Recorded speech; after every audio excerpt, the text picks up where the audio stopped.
Hello students, now let's look at page 13 in your vocabulary booklet, the L7 words, and the first word is affinity, which is a noun. Marion had a neutral affinity for William because they were both British.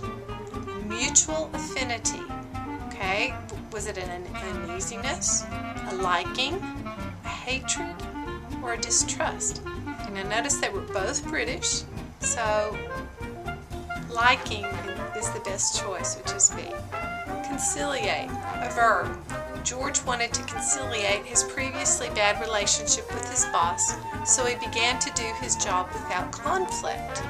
Okay, he wanted to repair, and that word is, the correct definition is A, appease. The other words, put them in the place there, don't really make sense. Number 3, despicable, an adjective. The man's beating of his wife was totally despicable. Now, is this something that's accepted, exaggerated, vile, or pleasant? Well, if someone gets beaten, I think most would agree that's a vile act. Number 4, extemporaneous, an adjective. In speech today, the class had to perform an extemporaneous speech that surprised everyone. Okay, now think that it was a surprise, so is it planned in advance? Carried out with no preparation, eagerly anticipated, or of educational value? Well, if it was a surprise, it would be B, carried out with no preparation. Number 5, hackney. This is a verb. The expression, don't count your chickens before they hatch, is hackneyed to death. Okay, is this A, to cause to become trite, B, to cause to become underused, C, to cause pain, or D, to cause death? Well, I think we can eliminate C and D pretty quickly. And what makes sense here is that that's an expression that's trite, meaning used all the time, and so therefore it doesn't really make much sense or mean a lot to a lot of people. Okay, the next word is imposition, which is a noun. When Marge came to visit and stayed for 3 months, her visit became a big imposition on my family. We lost all privacy. Notice she stayed for 3 months. That's a long time to stay.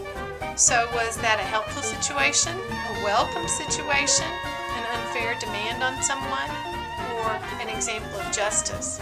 Well, it sounds like she was taking advantage, and so that would be C, an unfair demand on someone. Number 7, plagiarize is a verb. And this is an important word to become familiar with, not only in this class, but also in your other future English classes, especially with writing. The female student plagiarized the author when she copied his work and did not give him credit. And notice it says she copied his work. Is that A, made it known, B, made it valuable, C, made it popular, or D, made it look like one's own?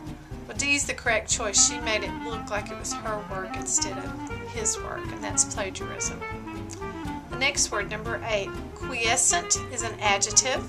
Everyone complimented the mother for how quiescent her child was while sitting in the waiting room for 2 hours. Now, if the child was complimented, would it be because they were being loud, being quiet, being obnoxious, or being hyper? Well, it would be because it was being quiet, the child was being quiet. Now notice how quiescent, quiet, both begin with the Q-U-I-E beginning. That's a clue right there. They have the same root word. Alright, number 9, salutary, an adjective. My boss was good at giving salutary advice that helped our department become more efficient.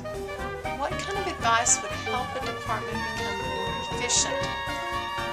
One that A, affects an improvement, B, is arrogant, C, is overbearing, or D, causes chaos? Well, obviously it's A. It's one that affects improvement.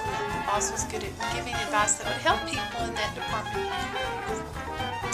Number 10, vacillate is a verb. When the portable fan is on, it vacillates and fills the room with air. Have you ever seen a fan and how it kind of goes around the movement? Is that bursts? Is it shorts out? Is it oscillating? Or is it convulsing?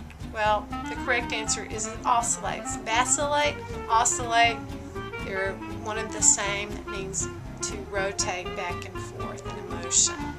Alright, hope this helps you with your L6 and L7 words.